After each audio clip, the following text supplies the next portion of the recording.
ki utanayı tobe zaman kesme de kurdun benim kesme de kurdun benim kurdu şimdi şimdi bir de takibi hala buradan şimdi bir de takibi hala buradan hem kurdun rengi doğru şureşi serdekün günadiyan medalişan serdekün günadiyan medalişan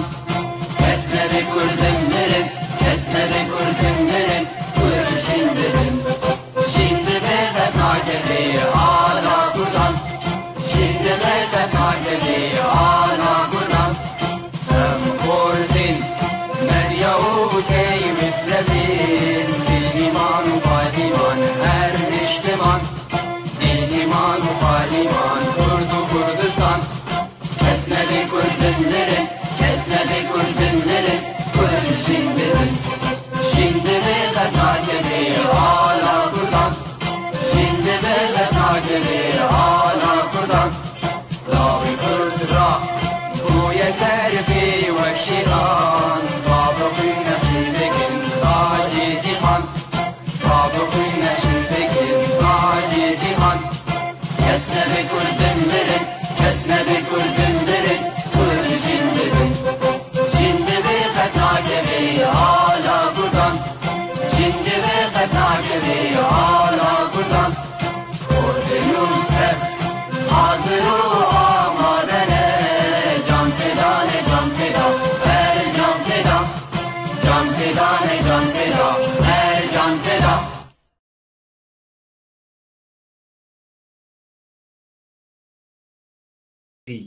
ریبر هبون بوارای د برنامه زانیار دا بناو خواو یکتیا گشتی یعنی ویسکار روزنامه‌بان کرد سوری و بناو هفکار خواه نویسکار عبدالباقی حسینی ام بخیر هاتنا وردکن میوانا خلقامه ایرو نویسکار و چالکوانا کردستانی نجاح هیفو نجاح هیفو مافناسکه و هروها سروکا یکیتیا جنین کرد رودوز اندامک دامزنیره جه گلک ریک خراون ین که درباره جن و مافی مروفان داد خبتن ده گلک کنفرانس ناونتوی جیهانی بشتار بویه اندامک دریک خراوا آل دیجی پرسکهن کوملگی ده جیهانه دا فرانسی سروکا نونرتیا اوروپا انجمنا نشتیمانی یا کرد لأوروپا مینا نونرتیا که جه همی بجاردین لیک خراوان الگلوی یعنی جموی گلک لیکولینن گرینگ هنه هر وها نویساندنن دواره لیکولین وانی دا گلک سمینر لفرانسا افریقیای دایه ده درباره پنابریا نروا و ده درباره پرکرنا گیشتی یا کل همبر کردا به همان بجارده نویدا هات پیک آنیم امی نها لگلتا دیالوگا خواه دست پی بکن و به دست پی که بخواسته کما که تجمرا بحثا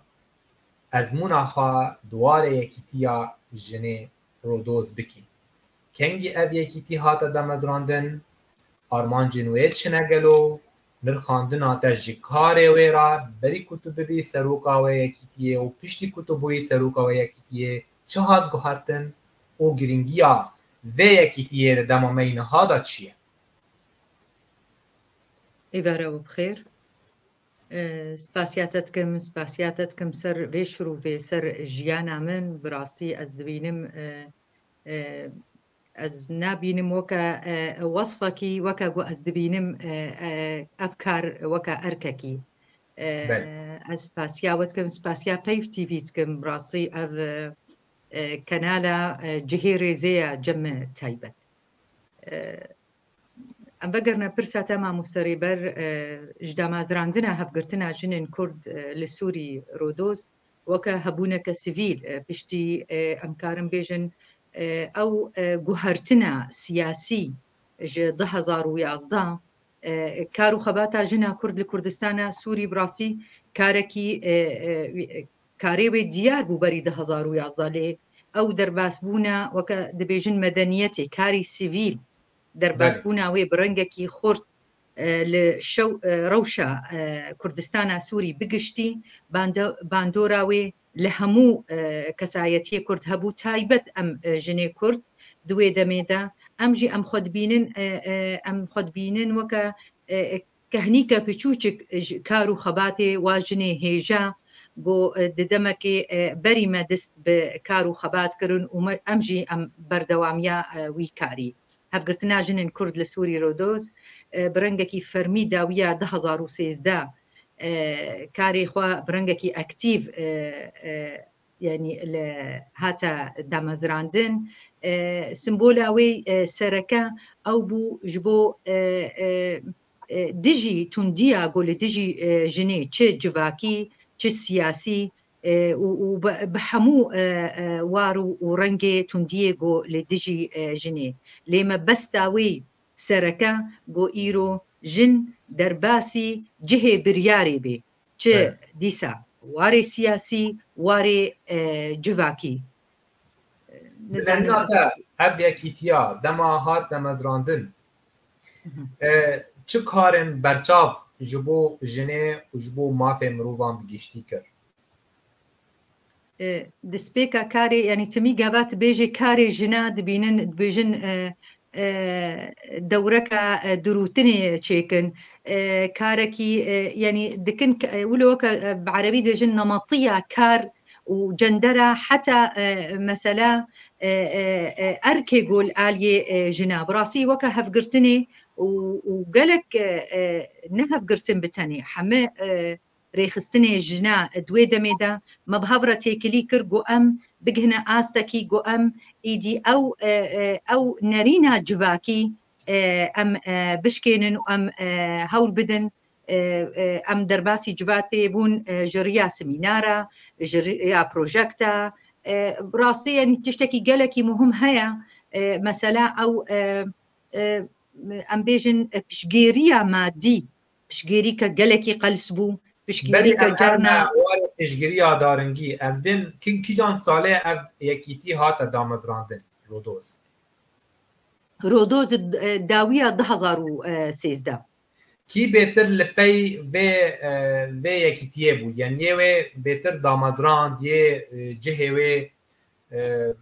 em bêjin cihê wek yekîtiyek nav civakê da xuyakirin da kî bêtir keda wê hêyer ser vê yekîtiyê bigîştiye komîtek yanî komîtek ji jina duê demê de em teqrîben em 11 bûn ez yek ji wa bûm gelek jinên hêja ê mamostê me bûn got ew jî kar û xebata wa yanî diyar bû zengîr bû duê demê de em heme bi hevra ev hevgirtin karî hinek naviş me ra bêjî yên bêtir pey vê yekîtiyê bûn ez karim bêjim ne tenêya hevgirtina jinên Kurd ez karim bêjim ew tevgera civakê yanî bere carekê dîsa nav ji min xwestin min gotin mîna mamosta minî hêja xanim hêbo mamosta me hêja Gulîstan Beşîr mamosta hêja Hindiye Yusuf mamosta hêja Leyla Abdirrehman mamosta hêja ججنا ملك قالك يعني جبو مايا حسكو هروها ما مستنسرين بطال براسي هر نافك جوا نافك يقولوا نورمال تدبيجي جو از دبيجم وكا يعني هيزك تيمن جبرجو ديروكن هر جنك جبا ددمك ديروكي بو شيرين ملا جالا عنز شيرين خليل براسي ولوك بين هاكي ديا آراس گروپکی گلکی یعنی اف گنابه گنهاکه تینا بیرامز لیبورینش هبالی خویدی از خوازم براسی مکارکی دارین حمو یعنی ما کارکر یعنی ددمکا گلکی مثلا زوری هبو زورا جواکی و زورا رژیما گدوی دمی دمکار دکر یعنی جد آلیا یعنی براستی کارکی نهسان بو كاركي نولو بآزادي تبلي جو جنا كرد يعني طبيعة يعني أو جنك آزاتا لێ بڕاستیمە گەلک ئەستەنگی دوێ دەمێدە دیتن لێ بڕاستی کارێکی دیرۆکی بەلگەکری بۆ مەباش مەدا کاریش مرا بحثا وان ئاستەنگیانە بکی چه ئاستەنگی بێتر کەتن پێشوە ئەو ئاستەنگی جوورەیەوێ چنە جڤاکینە سیاسینە ئابوورینە لێ چنە بخایە ئەو ئاستەنگیە کەتن بوونە ڕێگر لە پێش کاریوە جبەر گۆ دەمەکە گوهرتنێک لە وڵاتی مەچێ بوو ئاستێ سیاسی بڕاستی جارنا زۆر ددا ئاستێ جڤاکی مە ئاستی خۆی جڤاکی جارنا مە هەول ددا گۆ ئەم بکن وەکە تشتێکی وەکە گوتیە مەکرە وەکە تشتێکی ڕۆژانە گۆ ئەم دوێ ئەم نەپێل جڤاتێ بکردنا ئەبنایە واتەی لێ ئەموێ جڤاتێ وەکە هەسن بجوون و ئەم دەرباسی جڤاتێ لێ وزانن مەسەلا ڕێجیمە ئەسەد دوێ دەمێدا و مەسەلا ئەمژی دەرباسی کۆلانا بوون ئەمژی دەرباسی وێ شۆڕەشێ بوون ژنجی ینی ڕۆلاوێ گەلێکی خورت بوو یعنی گها ئاستی حتا هەڤال نێمەجی مەسەلەی مولاحەقاتی ئەمنی لە ئالیکی دیژی بڕاستی ینی گەلێکی مهمە ئەم بێ بێژن گۆ هەفگرتن ئەو ئەرمانجی گۆ هاتە ئاواکردن بهترین مە ئەو خورتایی دا مەسەلا یاسایە گۆ مەگەلێکی خورتی مەتخواست پێشە ڕۆژێ لێ مخابن ئە پێشە ڕۆژ گەلێکی درێژ کرد بۆ ئیرۆ دوا یاسایەدا پێشە ڕۆژێدا مەسەلا قانونی ئەحوال شخصیە مەسەلا کوشتنێت بن باندۆرا ناموسێ ئەفقا یعنی هەم داخواز بوون هەم سمینار بوون هەم کەسێک حقوق ناس بوون ینی مەتخوات بۆ ئەv کار بڕاستی ئەم ڕەنگەکی یەکیتیانەها بێتر کو دەرێ چالاکە لوالێت لە ڕۆژئاوادا لێل دەربای وێ بێتر چالاکە بله لێبرینێت خوازم جووە هەنێکی مەسەلان ئینتەرنێتێ هەنێکی لاوازە چێوتێ لێوێن سەمیوانێ مەلمە بەگەرێ خێر هاتنەوە دکن شۆپینەرن هێژا مامۆستا محەممەد جەمعان خێر هاتی مامۆستا دەرونیدا هەروەها لێبورینێشت خوازم مامۆستا من هەنێکی خواست ئە سلاوان بدم میوانن مەیێن مەدشوپینن وێژەوان سوبحیە بۆلۆت سلااف ji bo te jî me mamosta xêr hatî mamosta Xalid Behlewî şevbaş bû te mamosta ew dê bi erebî nivîsandî mesel xêr zemîre necah ve zemîr rêve bi tewfîq savî mamosta Nûreddîn Hüseynî silav û rê silav ji bo te jî mamosta gotinekî xweş kesneke xweş ji جوارê em ji aliyê Mihemed Cumhan bêt nûmuneyeke jinên Kurd yên birûmet û çalakî Şeha Peyvan Êvarbaş Eymen Bekir Ciwan Sado Êvarbaş wera hemiyan bavê Mehmûd hûn hemiyan bi xêr hatin em li benda pirs û têbînîn wane jî mamosta em ê vegerin پرساتە گوهدار کرد مامۆستا بوو بوورە قوتکردن چێ بوو ئەز لێبورینێش وەتخوازم مەسەلا هەبوونە هەفگرتنێ ئەم هەبوونە خۆی سەرەکە هەبوونە خۆی گۆ ئەم تمین هاکێ وەکە لە ئۆروپامە ینی ئەم خۆدبینن ئیرۆ بەشێک ژواژنێ گۆ ئیرۆ لە وڵات کار دکن هەبوونە مەی سەرەکە هەبوونە یا گۆ لە وڵاتە لە قامش لۆیە براسی ینی هەفگرتن مرکزی وێ سنترۆماوێ لە قامش لۆیە لە عامودێ لە دێرکێ لە وڵاتی بخوا ینی لەگەلێک دەرا هەفگرتن هەیە ئیرۆ لە ئۆروپاژی بڕاستی جهێ شەهنازیەیە بۆ تقریبەن ئەوژی لە 8 دەولەتێ ئۆروپی هەفگرتن ئەملور چالاکن gelekî baş yani hûn ser mesela hebûna coğrafî aliyên saziyên Ewropî yani heta niha pêşgiriyek berçav ji wera heye ji bo pêştevaniya karê we we ti alîkarî xwastiye ji saziyên em bêjin Ewropî çi Almanî çi Frensî ku derê ku yekîtiya we bêtir çalak e we hewl daye vê karê xwe bêtir pêşxînin duwarê zagûnî da duwarê تێکلین و هەماهەنگیên و بسازیên mafê mirovan yên nekurd و tiştekî ti têkilî bi vî rengî we ava kiriye ji bo pêşvexistina karê we. تێکردیە من مثلا نهاکێ وەکە هەفگرتن ئیرۆ لە ئۆروپا بڕاستی مەسەلا نویساندنە پرۆژە ینی بگشتی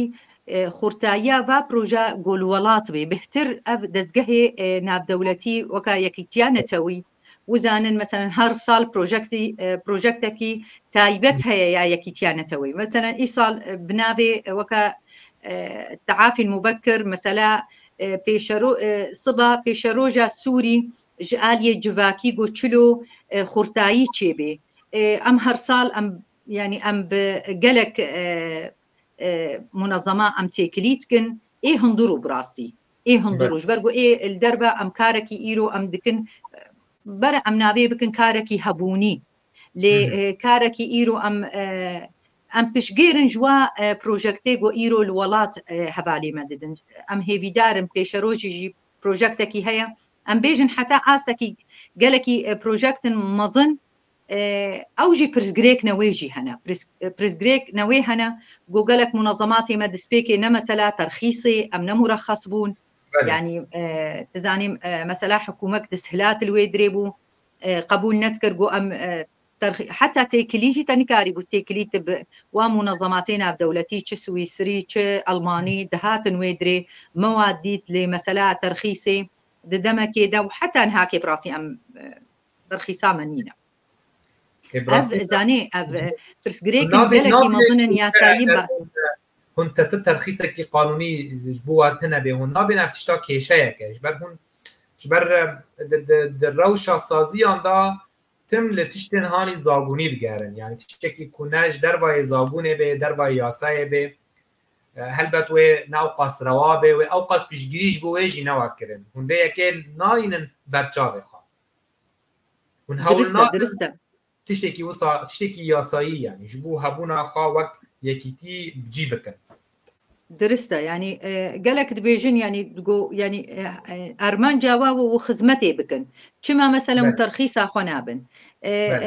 ام بخوازن نخوازن جوهرتنا كفكري جي هبو يعني كرد زاني مثلا كردا وجدابونا يعني ازمام عجماي تشلو حكومتك دستهلات ايرو جگيريه تخوازي بدي جواكا سيفيل و ايرو استانجيا دديني سروي سر مثلا في اوفيسي كاري في اوفيسي يعني تازادي نبو قدوي بكرناوي اوفيسي املاءات هبون دهات السرمه براسي يعني اشتر بيجم يعني حتى نيت نبو ام ترخيصي ام شاش تونجي حتى هاكيجي ام يعني ام سهوي بريارا خونا براستي ما تترخيص نبريو ام كاري خبر دوامش بله ما مستام محمد جمعان تسك يوي بگشتي هيت بيجا قالو چقاس بيوسته توليبونا جنا كرد د تفگرا سياسي كردي دا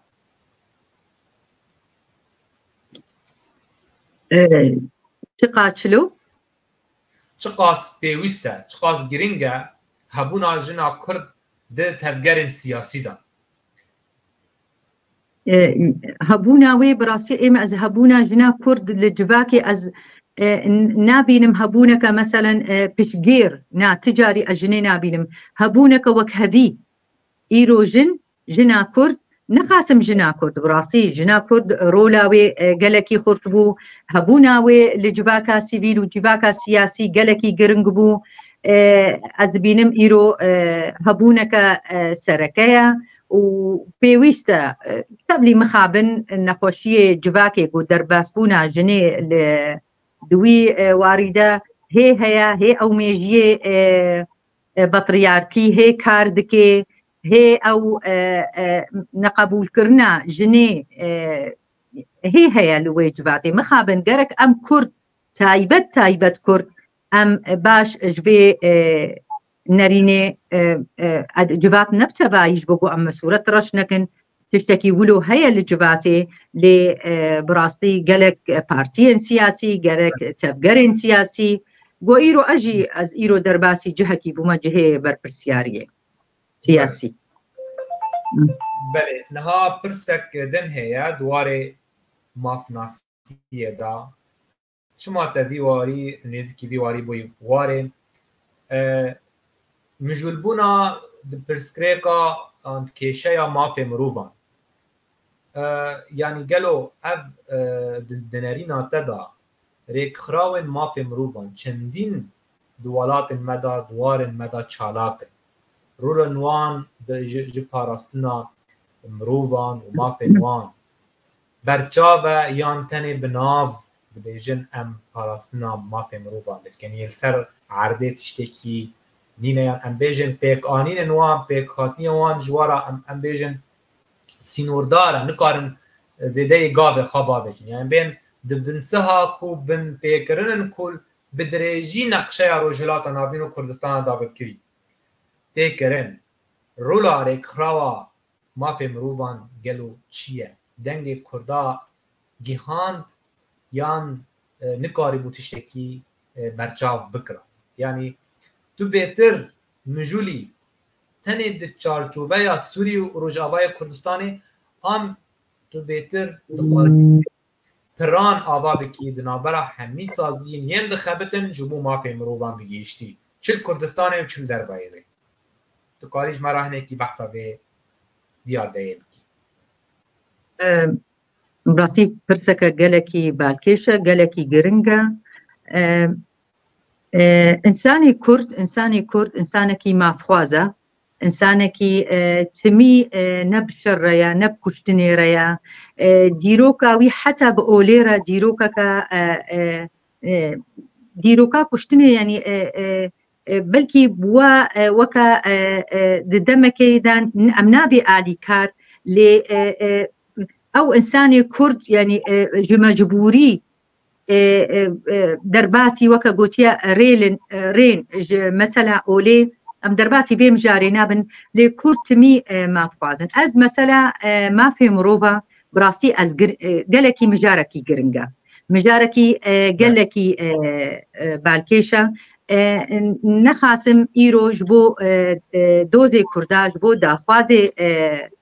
كردا تبلي خالك هيا قالكي قرن إيرو ودبينن منظومة ما في مروفاي ناف دولتي وكد لشكستنا قدايا هر كسايتيك ودبينن يعني روشا دنياي بقشتي دفا كشتني زيدا دكشتني زاروكا دا دفا سورتي رشقو أم دبينن جانا تيواتكيغو أم أو بخوري هو بفي منظومتكن أز إم براسي وكا نارينا كمني شخصي أز تميد بينم وكا جنكا كرد وكا كردكي وكا هفقرتني جي أم تبينن قو تمي مثلا UN مثلا يكتيانا نتوي أم خد بينن قو أبهردو دزقه وقلق دزقه وكا قوتيا مسألة مافا مسألة قرتيا دزقه سبيل أو براغو أم بهترين كرد أم وكا كرد أم خد بينن قو أوا ريا برا هري بالكيشة قو أم كاريبن بقهنا ما في خوي روا حتى آستكي أم نابجن ما في سياسي لأستميد بينم دوزي جباكي دوزي مافا تمي أون بنجهي سركا جبو دوزا ماي نتوي بقشتي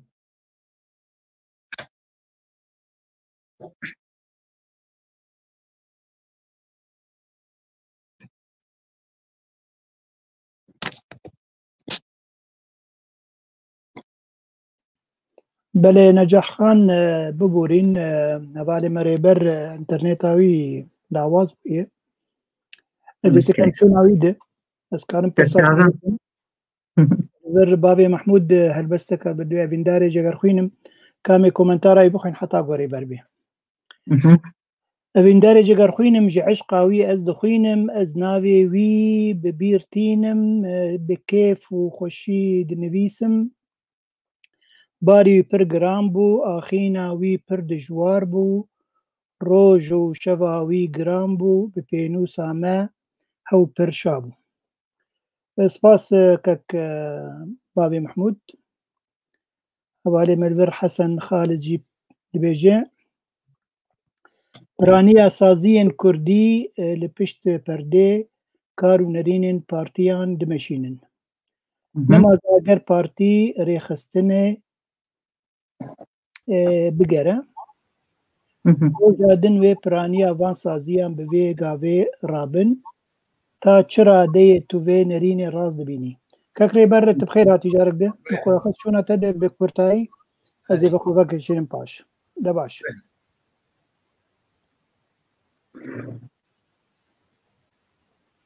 پرسەکە بابێ سولین هەیە بابێ سولین ئەدیسا لێبرێت خوازم ji ber sedemên teknîkî em dîsa careke din vegeriyanەوە şopînerin hêja bi rastî pirsa lêkolînvanê civakî Hesan Xalid giring e ez kêfa min ji pirsa wî ra tê bi rastî vê piraniya saziyên Kurdî li pişt perdê kar û nerînê partiyan dimeşînin nemaze eger partî vê xistin bigire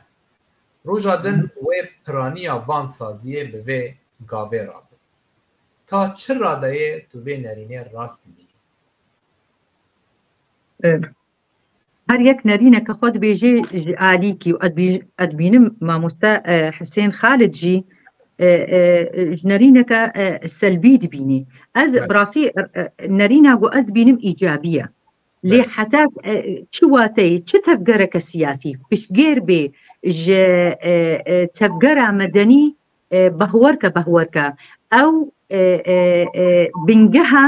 دۆزە سیاسی مەدەنیەتە بنگەها چ فەدەرالیە هەری سەرکەفتی یا هەری گاڤن خورد لە دنیایەدان ئەون یا بۆ هاتە ئاواکردن سەر بنگەهەکە سیڤیلی خورد لێ پرسگرێک کودرەیە یعنی ئەو مامۆستا حسێن خالدجی حتا چ ڕادەی ئەو پارتیە سیاسی ئەو بریارە خوا لەسەر وێ تەفگەرە سیڤیل ینی بریارە وێ تەفگەرە سیڤیلش ئالیە وێ تەفگەرە سیاسی یعنی ئیرۆ ئازادبوونە نەرینە مەدەنی سیڤیل بڕاستی گەلەکی گرنگ و پێویستە گاڤا ینی ئەزمینم عەجێبمای گاڤا بۆ ئیرۆ ت بریارە منە بێ و ت ئازادی کە مت کار دەنەبێ باشە ئەزێ هەرم تەڤلی وێ پارتیە سیاسی بم ڕێخستنێ وێ پارتیەژی بگشتی هەنە لێگاوا ئەسکارێ مەدەنی بکەم ئەف گەلێکی خالەکە گەلێکی مهمە مامۆستا حسێن گوتیە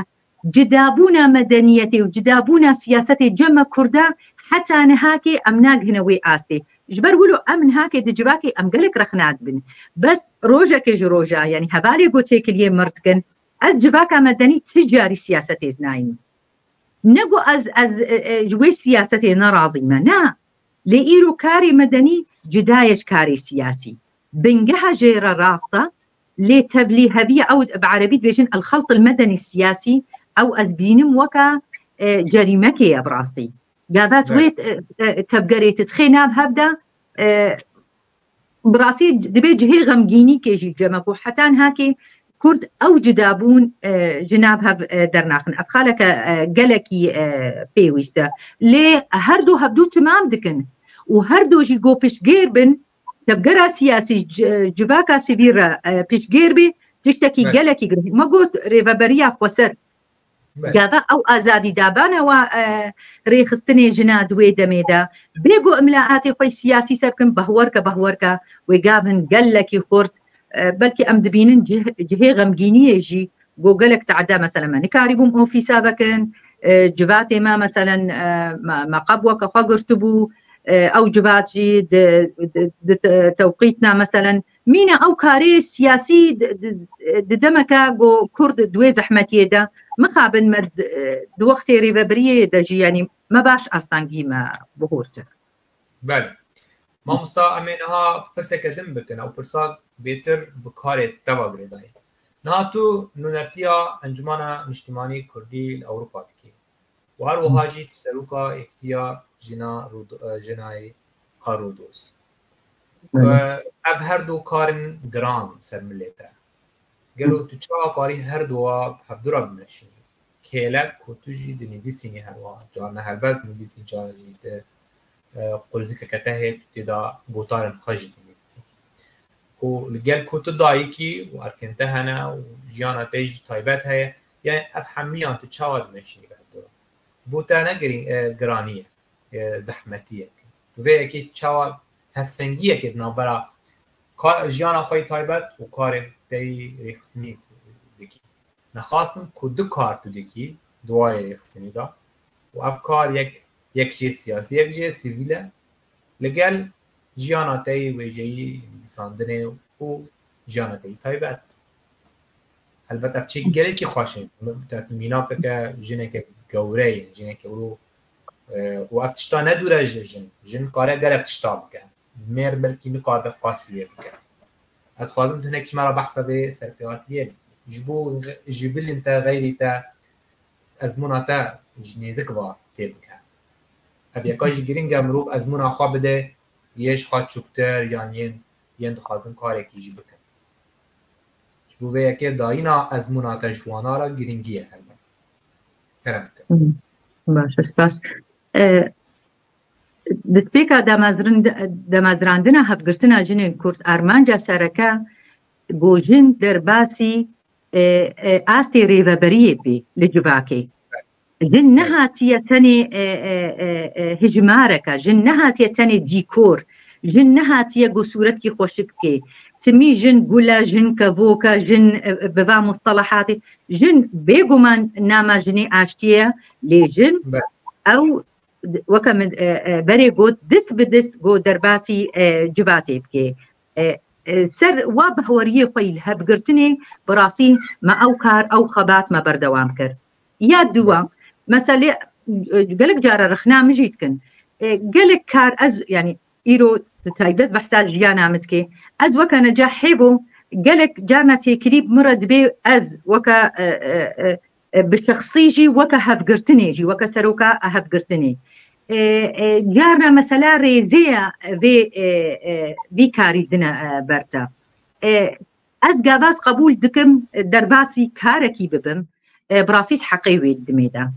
او حقيوي قابا از دميدا سر حسابي قالك تشتايا از جنكم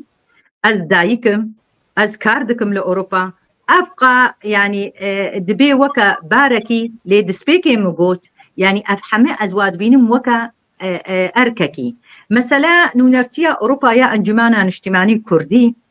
هي ويستك قالك ما مفتري برجو قالك جاراج متبرسن وتشتكي ديجي الية ما هي أزبرسفي نادم هالريز الجباتي هيا لجارنا تدقي آستكي يعني أفجبات يعني تجير جارك بيجي يعني تبيني قالك جوا هاتنا تاني جبو مثلا جوي رخنا جوي برسباتا شقورا تشيروكا كده يعني براسي ايما بحوكا شخص جي دمجي جمنينا نونرتيا اوروبا يا انجمانا اجتماعي كردي از درباس از هات مهل بجارتن وكا سروكا هبقرتنا جنين كرد جبرقو نونرتيا اوروبا ايرو بارتيين سياسي تيدنا زائد كسايتيه تفقري خورتا ومنظمات جناجي از نوكا بارتيكا سياسي از بوما سروكا نونرتيه بلكي نبدلي قالكا بوجي وكا جواكا امي بيجن يا ميرانا وكا بالعقليه الذكوريه لبهوريه وكسايتي قوم الدابش بهوركا يعني او بود جهه ارككي قالكي مظن يعني از بي رابم مثلا نفيسكار ومثلا هالبستيجي هالبست كتابي نهنا راستا ودنيفيساندني دا از بهتر دواري لكولينا بلكي ما مستريبر ما بهبرجي دمك يعني تزاني از الاليكي قالك تبيجنم كما في اليه نفيساندني تدي اليكي براستي لبر كسايتين وكا وهيجا قدي ازمون قدي رول قدي بقى كتابه أزولو جارنا أدبيجم يعني إيرو أم شاقرتن بتوشك يعني إيرو أم لبربا كسايتين فيسكار وكسايتيه جبربو أرككي جلكي جرانا دوزك جلكي زحمتا قابات بيجي الجباتي أزني فيسكارم أز هلبس بانم يعني براسي أز عليكي وكا أز خد بينم شرم البر با ديروكي مظن لي مثلا نویساندنی از بهتر مدعیا واری لیکولینه مثلا دەرباسبوونە جواتێ و ئاستانگیە گۆل جواتێ چێت بێ نەخاسم مثلا تەبگەرە سیاسی نەخاسم ژن گاوا دەرباسی vê تەبگەرێت بێ من ڕاستی وەکە پرینسیبێکی دەینا بەرخوا و من پرۆژەکتێکیشی دەینی بەرخوا حتا چی ئاستی ئەزێ بێژمەتە ئەزێ سەرکەفتی بم یان ئەزێ دنیای خراکم ئەفژی ئەف گۆتنژی نایواتێ بەس حتا vê demê و حتا ئەف گوهرتنێ yani وارێ سیاسی گرێدایە بە گوهرتنێ ناودەولەتی و ئیرۆ ڕاستی پێویستە ئەم بێژی بێژن گوهرتنێ ناودەولەتی ئیرۆ مینە سێلە کەسەر ئاگرە و ئەم دبینن بهتر ئارمان جێوێ نە لە ئالیە کوردایە ژبەر vêyekê گاvat bêjin kawê çi bikin yani ew guhertina ser erdê guhertina mabûnê û hebûnê û dozê dibê demê de birasî tiştekî gelekî giring e em gelekî xwedî li hebûna xwe dikin weke Encûmena Niştimanî Kurdî li Ewropa li nûnertiyê dobara espasiya wa hevalê got wê behwerî danime pêşe rojê hêvî darim îro berpirsiyarî mamoste rêber em nebin mîna wa kesayetiyê got bi 7 sala û 10 sala û 15 sala bibînin serok cihê xwe de û nelebtin bere em derfetê bidin xwîna nû em bidne va xorta va genca em bibin weke piştgêr ji ware pêşe rojê em nebin ew nîzameka dîktatorî behsî me dixwest em guhertinekê bikin em werin wê sîstema nebaş em li civaka xwe jî em dixwazin guhertinê bi vî rengî tiştekî gelekî pêwîst cem heye weka necax hêvo ez weke jin timî xewna me bû min got ez derbasî yani rojkê mansibkî siyasî bim ez timî yani prinsîbek heye ceme jina Kurd birastî ez ji wê prinsîbê venagerim yani ez timî ser vê xalê gelekî ji ber wilo mesela hevgirtinê û mesela siyasetê ez nabînim dûrî hev ji bo derbasbûna civatê her wiha di mesela rêveberiyê de belê em ê niha vegernek mîvanê mîvanê me nû hene me çûpînin em de ji bavê ey hem dest pê bikin şevbaş mamosta û her wiha Hesan Qasim êvarbaş bû tê jî mamosta bahoz a koçberiyê bahoza koçberiyê nizam navbîne rastî ne lê dîsa jî şevbaş bû te Mihemed Muhobek her wiha Slav ji bû tê jî mamosta Ehmed Abdulwehab Yusuf em şûpantina te jî pîroz dibînin barakallahu bi cuhûdikum ew wisa dinivîsîne Derwêş Abdulaziz bê Slav ji te re û ji mîvanên te ye û ji hemî malbatan û ji gelê Kurd re sabî spas dikim Slav ji bû te jî ma Doktor Selaheddo Slav mamosta dibêje mamosta ber vê rewşa jinên Kurd li Efrînê gelekî trajîk e yani hevgar e behsawî weka pratîk ji bo piştgiriya wê pêşkêş kirin başta pirs dike ez hêvî dikim ku bi Kurdî rûnî bike li gel Slav rêz Silav û rêz rastî yani pirseke gelekî giring e ne rewşa jinê bi tenê rewşa Efrînê bi giştî yani rewşeke gelekî pêwîst e rewşek ne pêwîst e yani ev gotin jî nayê gotin rewşeke ya dozê ye yani doza me yani weke Encûmena Niştimanî Kurdî çi pirsgirêk li Efrînê bi rastî ew pirsgirêka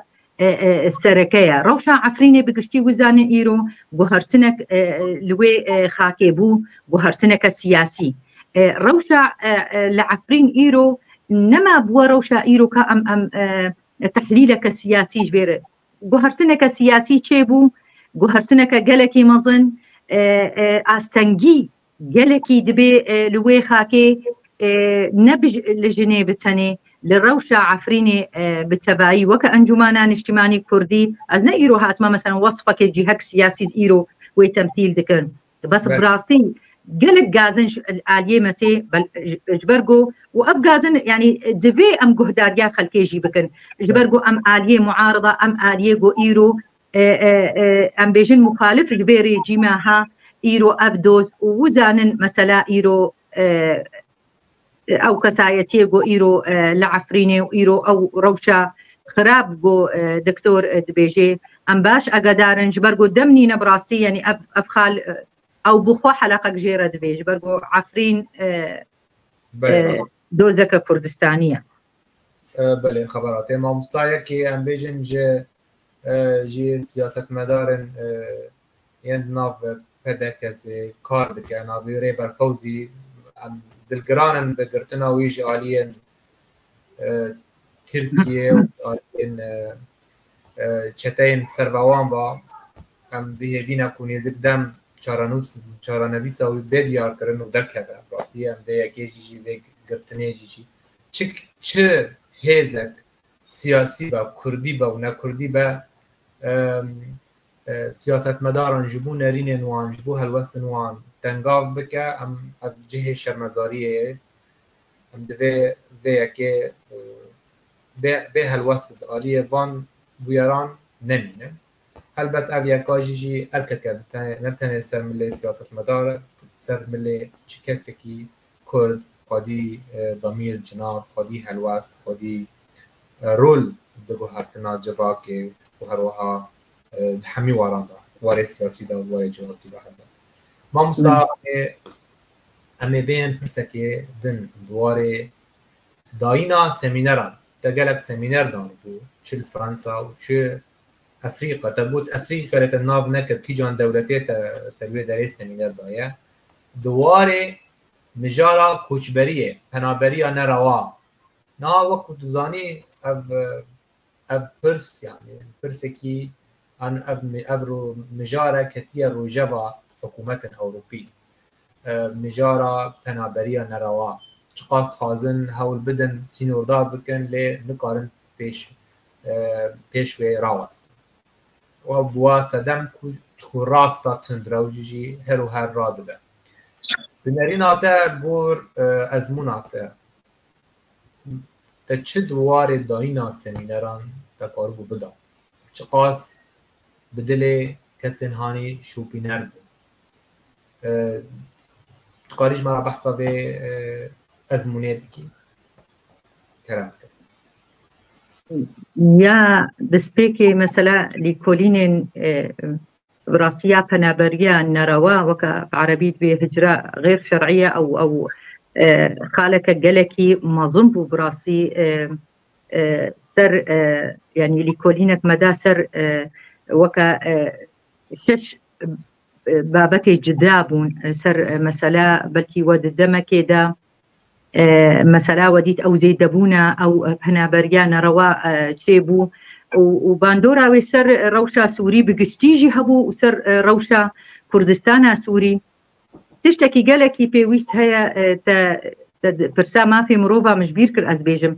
يعني تمي ام روشا دنياي ناب دولتي براسي ام خودي درد كبن وقت دوزي انساني دوزي مافا لي از وكا نجاح براسي استمي لكوجان محفلي بي استهيبت ددما ايشو مرزافا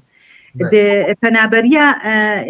او يا نروا بهترين سر مسألة افريقيا ابو براستي ملتكي قالكي اوجي بريشان بوا اوجي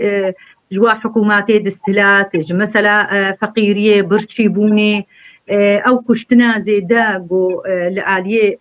آضي شيء دبو براستي او ددما كده يعني بهترين نسبة هري بلند مثلا بنابريه دا ام باش سر سكنين دوي دمي دا مخابن قالك مالبات وده غمجينيه بوجي قوم حسكر بو قالك كورجي تدبون بلكي بريد صالة وديت مثلا جزائر وليبيا وصحرائي يعني دوي دمي دا ام سر ويبرس جريكي ما دنفيساند يعني أولي كلناها تقول مثلا إيرو أو دريقو أم دتشني دتشلو ما براسي رنجكي عاطفية وكا مناس دكن وكا كرد كيف متي جهيش حنازية دراقو متشني دزانن أم كردين زانن أم خودي دوزن خودي مافن لي برنجكي ولو وكا بيجي جارنا او تعاطفها هاجي براسي يمكن فهم جيرا نايل حتى رادتي جبرجو هبونا كردا ايرو هبونك يعني انساني مصيريه نهبونك تاني ايرو تني كرد قربانية شهيدة وقرتية وتمي أم دوي صفي أم ببن قرباني جدوزارة حتى بيمانة را وحتى دوزارة اشتكي قالكي بيويست هي سر كردا بو كرد تميل با محفلة وحتى الفرنسا جيمي بحساوي جيبكن مثلا ريزي دكتور جمعان قالك يجمدت كبي محمد جمعان قالك كاست برسشتاتكن خازن قال ادو دكتور محمد جمعان بخوجي كاركي ماي تايبتها بو لفرنسا ام بهبربون دكتور قانوني علاقاتنا بدولتيه ازوي كاركي تايبت بهبر ازوي لفرنسا او بخوزاني مثلا يعني قابات بخوازي ناما خو بقهي با كسايتي تشي كسايتي جو لدوزات امنابي نخودينا بس ايرو جار سركرنا بقشتي لولاتك دخوازن وهروها دوزي سيفيل بويرانجي يعني حتى تشرا مثلا لكولينا ومثلا مدنية ما في مروفا براسيد بيت بحيادية تذكر بكي حياديتك ادبيقي افشن صالة از بفي منظمة ركارتكم يا بريطاني ويا فرنسا از تمي مثلا حياديتي جمع يعني صدي يعني التجاري از جوي مجاري از قدور ناخم جبو راستيا كسايتي نويساندنا والي كولينا صبا بيشروجي ببي وكا نقري دايب واري سياسي براسو نقري دايب كردا بس بقشتي قابات لي كولينا كيدن فيسي مثلا حياديتي قلكي بقوات دبن لفرنسا جي مثلا جنوسايتي تشتكي قالكي بيويست هيا كزينا بدولتي كردان ناس دكن بما نتاواخوا مثلا عرضي مثلا رولا واي عسكري فرنسي قالك اجمر بحسكر وامود بينن كاچو خورتي و بيشمرغنا وقالكي وصف دن لآلية مثلا جنوسايتي جو سر كرداجي هاتنا براستي از نابي قلسبون هيا بس حتى رادكي يعني دفي ام قلكي خودي جمل مثلا جنوسايتي ام دركبن وافريخ راوي جو سر في بابتي كاردكن جهيري زينا حما اكاديمينا حما زاننا جو برنجكي هي خورتر واف جفاكا ام بيجن رافندا كردي السيفيل خودي الفي بدرنا في برسيج برسك من دواري رافندا كردي هيا امنها بدرنا ميوان خوا عبد الله امام خيرات امام مستا ما مستربد دكتور جمعان دينا أنا بالنسبة لقضيتي لست حياديا أنا أيضا بالنسبة لقضية أجي بو دوزا خوي نتوي أجي حياديما ليش بو دوزي ما في مروفاي إنساني قافات تكليب UN ويكتيانا تويتكي براسيد فيني بيساندني تبحيادي بن نيفيساند يعني ايه من نيفيساندنا من يا مثلا بنابريا نروا سر افريقيا بو يعني از نكارم دويلي كولينا خوا از هرم ولاتكي از الجغرافيا وي ولاتي ماجبرغو از الورم از هرم او بنابريغو هاتنور از دجي وبنفي سميان از الاليه وي حكومتها جو ايرو از مهبان من الويدري ابا مثلا نحياديه مثلا جدوزيره اجي وقت دكتور اجي نحياديه هذا ذاكر ما ام بقى نميوانا نكي سلاف الوان بكن كسن مدشوبينن جوهر مامو ويجبانا كل عن هالبسوانا كل ايوال باش سركفتن بو نجاح خان ريز سلافن گرم بو ريز داران سپاس دكم ما مستجان درويش عبد العزيز سپاس ما مستجان شوان علي دبي انجامانا نشتمان دستي وي توانا الافرينيا دبن نظام اف من تنجيشتن برساوي گلستان عرناسی دبي منورين لكم دوام توفيق سپاس صابي ما مستا گلستان فاطمه يوسف محمد باش سركتني جوا وخباطن وراه سركتني اشتراجت خازن ما مستا نجاح چاوا دبينه ما به نجاح خان چاوا دبينه روشا جنه ده انجمانا اجتماعي دا يعني روشا ما از باور ما با پرساج ما مستا نجاح کرجي بقيشتي برسي داجي ما مستا محمد جمعان ليست هناك هجرة عادلة الهجرة هي نتيجة ظروف هلبك ما مستا شاها بيوان فرنسا كي جان باجاري دا سمينار تشيبو وچه مجار هبو مجار سمينار انت تشبو مجارە یا لە فەرەنسا لە باژارێ پاریسێ بوو بڕێخستنە یا ئەو ڕێخستنەکە کوردیە کەسێک و سەر ڕادبن ڕاستی کوردن ئێگۆ دامەزراندن کوردێمەی گروپەکەش کوردێمەی باشوورن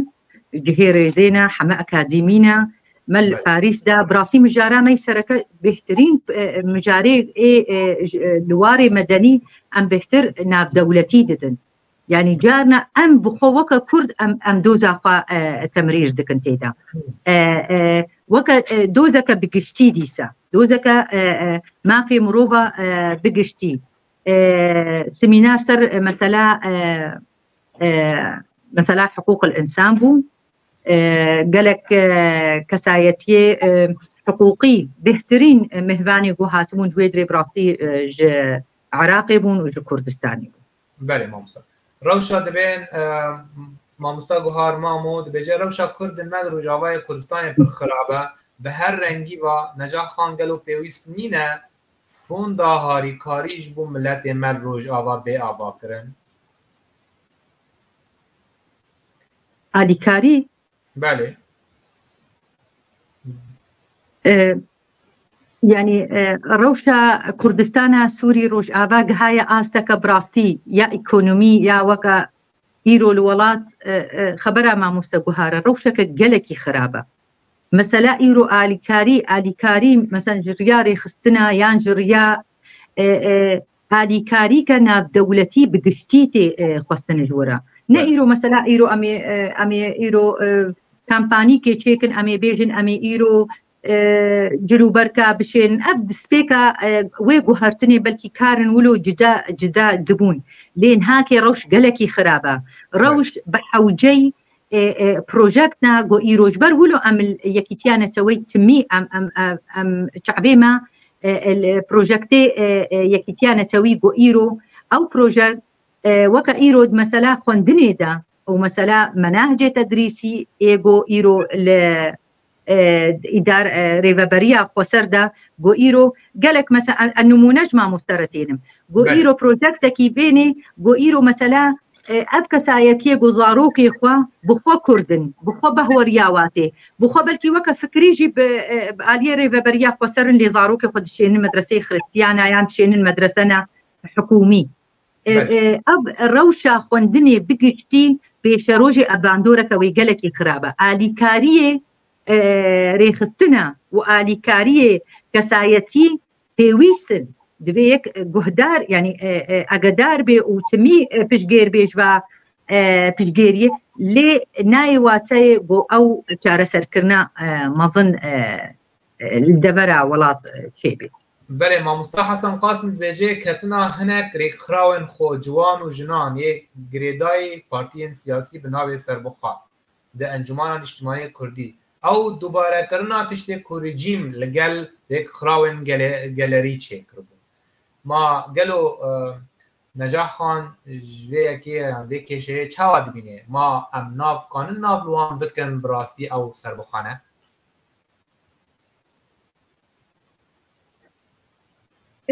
ايما از او رخراوي جو مثلا ايرو او يان او تفجرا جواكا سيفيل ايجو غريداي بريفابريا خسرة مثلا ام يقولوا بيجنا موا مت تهمك نكر يمغوتيا نسر بخوانا يان كاري كار دكن نسر بخوا لي غريدانا وابوي تفجرا سياسي هيا هم نتشك از دبيجم يان تشتك اتهامك انا يعني ايرو مثلا تمويلش آلية بريفابريا دبن ما كاسر خبونا ومثلا يعني آليكي إيرو مثلا آليكي جواكا سيفيل خورت وجنا دوركتيا جوي بيشجيريا مادي وبيشجيريا جو إيرو دعمك بديوا حتى مثلا أوفيسك ومثلا بفيرنجي جو راستا جواكا كسيفيل وأزاديك دابانا باخورتا لي أوجي زاني برا أم يعني وقت بي أم خوشك بزلالي بيشتغلن إيرو نوك هذيك وجدابونك السياسي سر عرضه هيا يعني او جهرتنا سياسي يعني ام بخوازن نخوازن جباكا ماي كردي تمي حجيت كيدا ولو تبرسبك بدي برسبك ولو دبلوماسي وقت بعربي بغامض نا بزلالي فكر سياسي جدا جدا هنا إيرو كساي مع إيرو كسايتيه جو نب بارتي كسياسي بهوري كوي يعني فكرة كوي سياسي جدا نينا يعني نكاري مثلا أو بهوريا خبين سر عرضي كا أو جهرتنا جو مخصت الوي ولاطي جو شيء ببي مخابن جو في ريفبريا قصر حتى آستكي أدبينم آستكي بلند جو نخدي الوي جهرتني دركت شو بيف چه صدمه چی یعنی او قاسه دواری دا لوازه يعني ناخذت پیش بچونه بخير بنرينا يعني ادي نمونه اشتر بيجن بل نرينا من الشخصيه ايرو مثلا مصطلحات جو ايرو ريفابريا خسرتني جواكي وبجنيفا جريدي يعني براسي مثلا جنو بولوت نزعل نقولوا مصطلحات وكتركيبيتين يعني هم جباكية هناك دبيجن جنجيان آزادي أو مصطلحات كيوابوجيا والحد دريب بلاو حمود راني دي بنا بليف دكن في سلوغاني بانكن زاني أب سلوغان نسلوغانا تبقرك سياسية يعني ياري ببريا خسرة سلوغانك أدبيقي بهترين قابا شهيدة كرد جينا أميني كردستان روجهلات دويدا ميدا أب سمبول يعني هاتا بلاكرن وبرنجكي خورت يعني نقري دايا بويري وبريه يعني يبجاري دوفرا قوتن كردانا جن جيان وآزادي ما قالوا يعني كوجان تبقر دوري وهرسي از نه از به تجاری از الوی خودی درناک بن في دوزي جوا اف سمبول بجياني او اف سمبول بقشتي دو وقت بلكي ام بهترين امري خستني جنا لاوروبا ما بهترين اف سمبولها بقشتي ام ما وكا مراهش تبي سمبولي ام دركتن كولانا جبو مثلا جينا شهيده كرد جينا اميني لكردستان روجهلات يعني مثلا از وگرم دیسا پرسگریکی گوچما ما خدوري و جباتت کرد يعني ايرو از اشترى از نمونه اشترى بيش منظمه ستار دمك دغابا يعني جباتا كردي سياسي هي وك گوتيه تيكلي هبون جانا هبديتن المدني جي تشيدبون ناب ريخستنا يعني جارك هبديتن قالك هبديتن تشيبون يك جوا هبديتنا يعني نا جفاتك مدني بو جفاتك سياسي بو يعني أدنا فازم درباسي ويبم أسكارم يعني برسباخ بخورتاي بدم براسيش بوغو أزنبم أزبيجم إيرو جفاتا مدني كردي إيرو جفاتك مسيسة أزبي تجاري أزبي نابيجم بس حتى رادكي خوسكا أب جهاتي سياسي دستهلات الور إيرو دبي أنجمانا اجتماعي ما مستبرسي أنجمانا اجتماعي كردي هبونا وي سياسي ناب دولتي راسه هيا بس وكا حكومك دستهلات لويدري جبو مسألة تمويلي ومسألة ترخيصي إيرو مخابنين معهم بخازن نخوازن حتى بقهي وي آستي وي دمي دخويا بكي قالوا درفتي ددنا خورتا درفتي ددنا الجنا دوفرا جباك ديسا جباك وكا نرينا ما مستوى ديسا رخني بكي وتقييمك ديدا بله ما مستا از باورم پرسه ما مستا حسن قاسم تباش تتيجيهش تي الجورنالينا تما يعني أبيجن برسن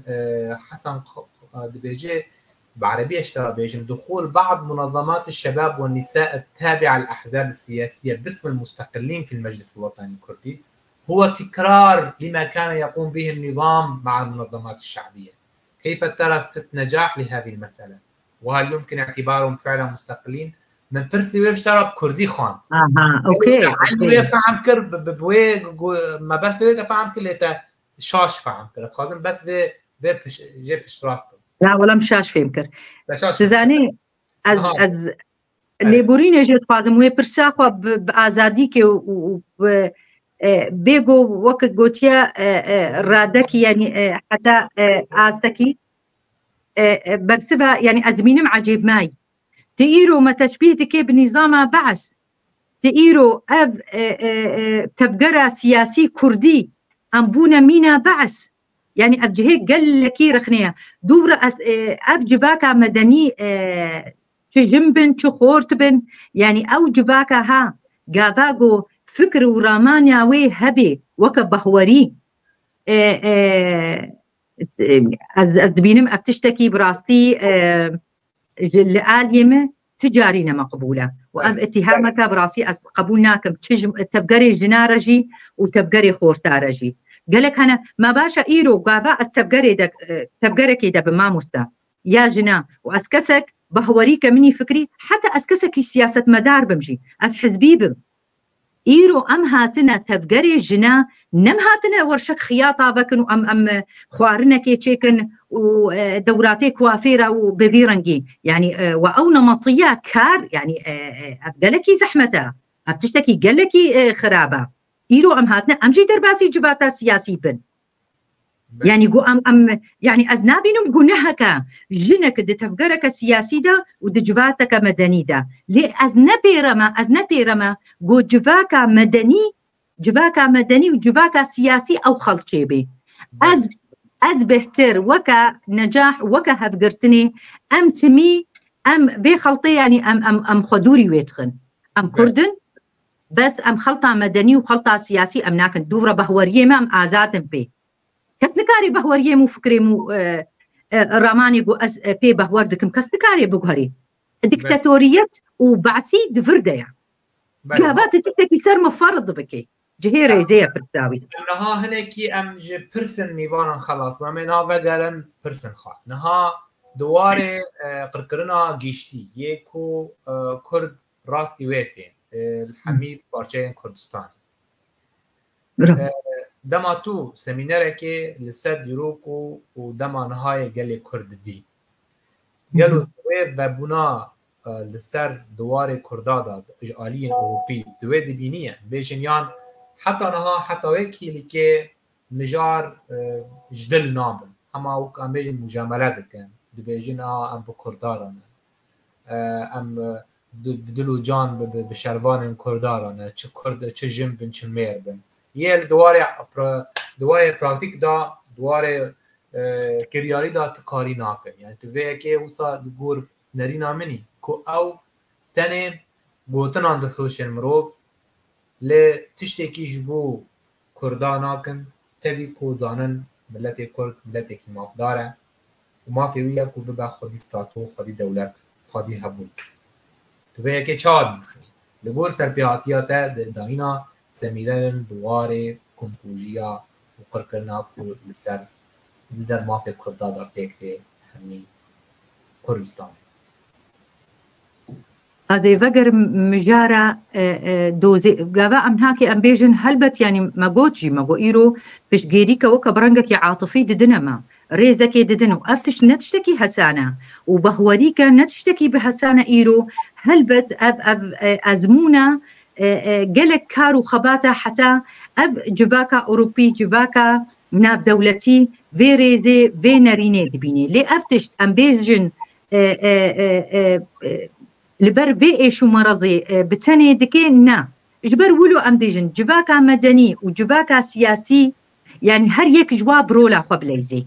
وهفدو تمام دكن لي أزدبينم إيرو جباكا سياسي أو خطبوناوي بهترين جبو أنجامي في شروجي جبو في قرق تحلياغو إيرو سر عردي دبي نارينا أوروبيا نارينا بهوركا ونتشتكي مبالغة هي أمنتشونا محفلكي قابام دي كردن ريزك عجيب جمرة يعني أبتمي يعني أبتشتكي نهسانة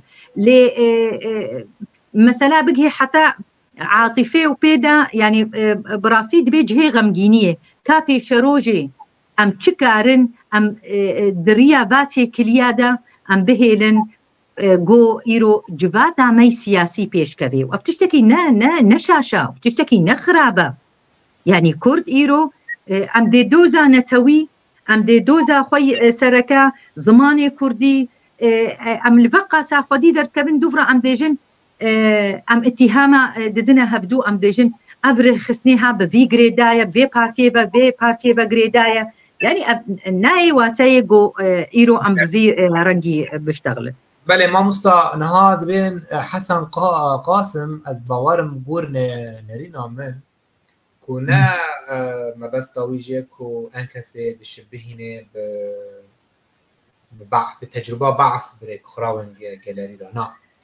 او ما بس طويجه كو بارتين بهز يعني هناك جانا حيلا دكن هناك حوالي الخواب النابه او سربخانه خلينا روجاوج بو خاطري دنگن وانش خلاق قزنج كن تشتكي ببيرنجي بكن تشتكي ببيرنجي زاني ودينا برس ديت ما مستا ازي برسبي بكم دينا دتفقرك السياسي ازي بيجي مشكلة مي فرنسي بالجانب المعتم من التفاحة يعني آلية رش السيفي الثانية بينا ام آلية دينا بينجهو يك الصدي انجمانا اجتماعي كردي وكنظام خوي داخلي داك سايتي سربخوا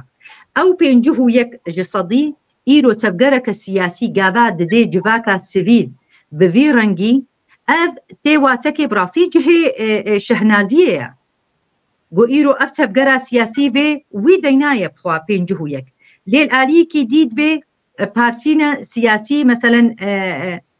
يعني اف براسي از ديسا از بغمجيني قد بجم حم بارتي سياسي ريخصني واي جواكا سيفيل هنا حم بارتي سياسي باشا بارتين سياسي هنا منظمة جموع هنا هندروي بارتي دا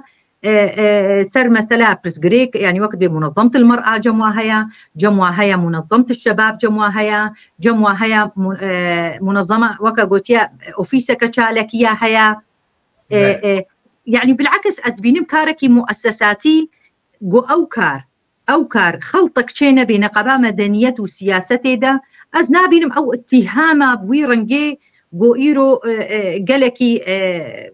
ببي رشبونا ها براسي إيم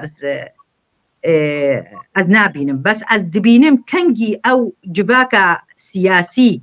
جباكا مدني بو جيرة بريارة خوي سبيل جوي تبقرا سياسي دبي براسي هنگا او جواك دبي جهي رخني بله مامستان نها نرخاندنا تاج ريك خراو عن منظماتي جواكا سيفيل كردي وتبقرين وي لبدوين اوروبا نرخاندنا تاج را تشاوا يعني نرينا تر سركاري وي وخباطا وي تشاوا جبو كيشين وي برسكريكن وي نها چی چارانوس جمته هنن چه حل جمته هي جبو وان كيمانيان وان كلمان لبيشوي بيراكل رخرا يعني لأوروبا بقشتي يعني أم دبينين ما مستري برتدبيني إيرو أزوتل باجاركي أم يعني باجاري ديسلدورف أم بينين تشقا تومالتشي بونا تشقا رخرا وتشقا يعني قالك كاري جدا دبي أز دبينم تشتكي قالكي بيويس هيا قابا أو هبونا تجبوغو تهمبري جباتي تبيجي با أجي هما أبراسي أبقالكي نيجاتيفا قابات خوتكي وكا هجماركي جي جباتي دا أفجي تشتكي براسي خرابة لي دبيجن قالكي مثلا إيرو قالك مثلا كوملاغو إيرو تشيبونا لأوروبا أمجي أمي بيجن تفقرا جباكا سبيل برسقريكا هري سركا بلكي أم دبينن تزاني إيرو كوملاكا مجي هيا بقشتي لباجاري ديسلدورف كردي ديسلدورف برسقريكا هري سركا مثلا مادية مثلا بشجيريا مادية بشجيريا مادي براسي أو برسقريكا كقلكي مظنا ايجود بيني بشجيريا مادي برسقريكا كسركيا ومثلا اوجي اوفيسا كتايبت جو هبي براسي ايجو الكار بقري افهدو خال قالكي بيويستن دما دامازراندنا في كاري يعني دسبيكي حتى تبقي استكي جو المان بشجيريا تبكن براسي افدبي قالك برسقيري جم قالكا جانا بري خود دنما مثلا ايرو كوملامه تقريبا عمري 8 صاله دبيكا امجي نبحثان يعني ما جي ما قالك قرق تحليديت ما قالك حمه تقريبا ما بخوا كوملا ما بخوا برد داهب وما كاري خود كر حتى مثلا بهوري تشيد بي وجباكا أوروبي زانيغو إيرو تاتيات قافنا بديل في جباكي تيرو مثلا انتجربي دفي جباتي ده تخدوري في جباتي تخدي الكولتورا خدر كبي ليه هر وها تعدل واجباتي نكي جباتا أوروبي وتكاري بي بيرا آليكار بي بيشا روشي. بله ما مستا برسك هيا چما کسین سربخاد سرکردایتی یا ان کسی تونه بنری دامنه که باوریان به مسئله سربخایی نینه یعنی مروبه فاز نمونه ما لا عالیه کیویه یعنی میلدار عالیه کیه میلدار تشتکیه لیتبی ویجی یعنی پیوستیا چه پارتیه چه انجمانی به کسین سربخواه هم چما ان کسی دا کسین سربخواه نینه دیتن زين أفرستر يعني براستي أزمينة معجب معي أنكسي يعني بينجهو يكش صدي كسايتي سربخونا تبيجي جريداينا نجريداينا على الأقل دوي نظام خوي داخلي ده صبا بيشروجي برجو هرتن شيبي صبا أبكلا جرم أفخورت أفجن صبا برا دنجيوا دوزيوا أب كوملا تفجري جو إيرو آباد كن صبا في شروجي أو جي ببندنك إيما براسي از برنجكي بلكي از نأز بالتاني يعني أبنرينا كشخصية يعني بس مديت الجباكي بقشتيجي نرينا ما تمي جهيري زيبو تمي داخوازي ما جهيري زيبون أم وجني ديجي وتفجري خورتا ديجي أنجمانا اجتماعي كردي با السروكا هفقرتني أزبوما سروكا نونارتيا أوروبا نبها سامبوجي نتشتكي ولو برنجكي حسام بو ليفا بو وانجمان قال لكي برنجكي ريز برنجكي جارا يكمين ولو نتفقرك السياسي مثلا بربرسيا في كاري جرينج جو إيرو أم دكن قال كان فيسانت يعني قالوا في باري قوتن هاكي راكريا تي خدي دركبي حتى آستكي أسكارم بيجم أري بله ما مستانات شكي دنجي هي أنا عم بيجن كونفرانسا داوية يا انجماني قالك كس نرازي بونا خاني شاندان هناك بارتي تناف بدا كسي بارتي وقتيا عم بيجن باسكا برنا به بارتي آزادي بو نونال خال نيف خاكرنا تبقر آوا كرنا ديمقراطيك يعني تو في لفو تفجرن ببي رنگی ببي آوایی تچاوا دنرخینی چما گلو يعني او پدا کسی جه 4 پارتیان جارك دن هات آوکن جارك دن هلوشیا يعني او یکیتیا پرگالی بو شکلی بو يعني نه یکیتی یک جدل بو لیه خودی ویل یان کسایتین خواستن یکیتی چیکن جبو خاطری منصب جبو خاطری دست هلاداریه بون یک بوارا دما او یکیتی دستوان او منصب دستوان چو دیسا جنوبا بکشیان یعنی ام چما گلو وانتشتانا دبینن تو وک جنک وک نونرتیا انجمان ایرو دکی نری ناتر سر وان و کنفرانسا داوی چیه اب خازم زلالی چشمرا هر وسط خواه پیشکش بکیم زاني از لبورين تقازم هر جهيري زي برسي مي سياسي تبليها بيك تيدا تشيد بي بفرسا سياسي ايرو انجمانا اجتماعي كردي او انجمان بارتيين سياسية جواكا سيفيل جن وقورتي دايا ايرو تبرسا جمدكي طبعا زي نارينا خبيجم ازاتم نارينا خبيجم برسا متكي برس جمدكي وكا برسا بارتيكا سياسي مظن سركت انجمانا اجتماعي كردي براسي انجمانا اجتماعي كردي چه اندامي ويد نونرتيا اوروبا دا وهروها برس غريكي وي بارتي او غريدايا بو وي بارتي ايرو انجمان بخوجي دسروكاتيا ويدجي امنابي ترولاوي هي بلكي رولك هبي جبو وك هبيكي وبغهيني هب لأو بارتيا سياسي آزاد النظام خوي داخلي آزاد كي نونري خو بشيني كودري تەمسیلا خوا بچ ڕەنگی بکێ ئیرۆ وەکە پارتی دیموقراتی کوردستان سووریا پەدەکەسێ وپرسا چا پارتیە سیاسی دکن ئەس دبینم نەرینا منی شخصیە خالەکە گەلێکی دیرۆکی بوو گۆچا پارتیێ جهێرێزێ سەرەکە گەهانە هەب پارتیە ئازادی یاگۆ پشترە نابێ خۆ هەر نابەکەی جیر خۆ کرد پارتیە ئازادیژی ئەوژی جهێرێزێنە ئەوژی ڕۆلەکەەوە هەبوو دبێ پارتیێدا حتا ئاستەکی گەلێکی وەستیان ببێ پارتیێرە ئەس دبێژم وەکە نەرینەکە شخصی نە نەرینەکە عاطفی تمی ئەم حەمە نابنە سەرۆک تمی ئەم حەمە ناگهنە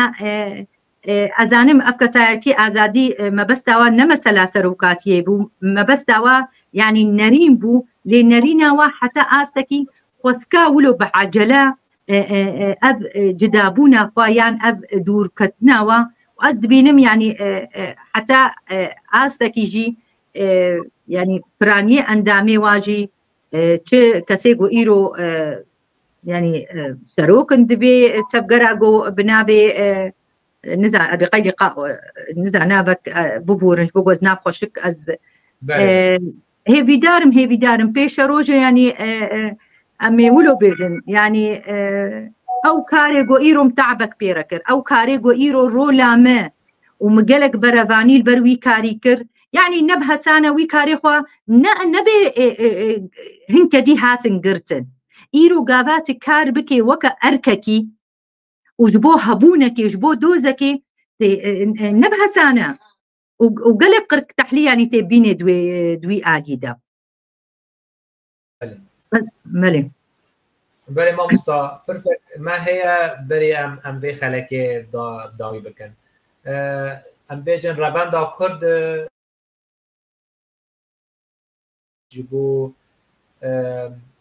ji bo hilbijartinê hin kesin ku bibin komîteya rêveber ji vê karî ra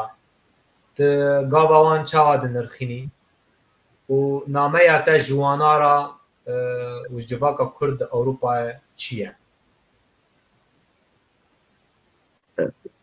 Karê destpêka pirsê dengê te xwe bû mamoste his nekir. Berê mamosta rewanda Kurd a li bajarê Bûxumê rûniştinek an konferansek li darxist bû ji bo çend hilbija em bêjin çend kesan hilbijat wek komîteya rêveber ji vê kayê rewandê ra birxandina te ji vê rûniştin ra çawa ye û nameya te ji bo gelê civaka Kurdî li Ewropa çi ye? Yani ez jî beşdar bûm û mamoste rêber tu jî beşdar bû kar yani kar bi giştî yani em nabên nerazîbûn wê gelek jê razî bin wê gelek lê ev kesayetî te behsa hilbijartinê kir û ev kesê bû xwedane pêş yani ez bînim biratî erkekî gelekî girana ez her migotewa pîroz bê û hemî jî cihê rêzêne hemî rola wa heye kar û xebata wa heye berê em wilo piçikî weke gotiye em jebdûra hêzekê em bidine hev berpirsiyarî tiştekî gelekî zehmete yani îro baş ev komîte hate demazrandin sibe pêşerojê ez û mamoste rêber em ê berê xwe dine vê komîtê got îro çilo karê xwe pêşerojê pêş bixin çilo em ê wê dirê te teqîm kin gelo va kesa xweda pêş ji bo kar yan ez behwer nakim yani ez vê ticarî jî ez nabînim ez bi xwe weke şexsî nabînim xwedane pêş ji bo tenê mesan bê îro em serkêşiya vî karî dikin helbet erkeke helbet projektekî xwe pêşerojê danîne nedanî bin jî wê deynin ber timî nerîna me civaka me sivîr re ew nerîna birihînî bê pêşerojê bi rastî encam yani projektekî gelekî mezin e projektekî pîroz e belkî divê demê de em netê de bin demeke dî em xwe piştgêrin jê re demeke dî em dîsa em jî mêd nav de bin yani weka diva komîta de em ê alîkar bin vameke ez dibînim mesela kar got ya herî sereke bê kar ya herî sereke bê wek hevî û ew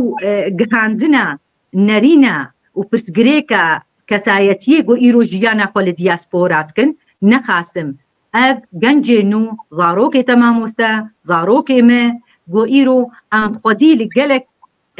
خالي سركا لدياسبورا ام دركبن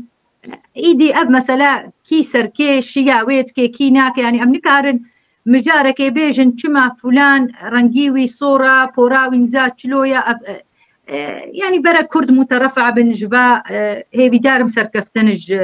بي اوفيسيرا برنجكي ديمقراطي وخدانا بيش وانتخابه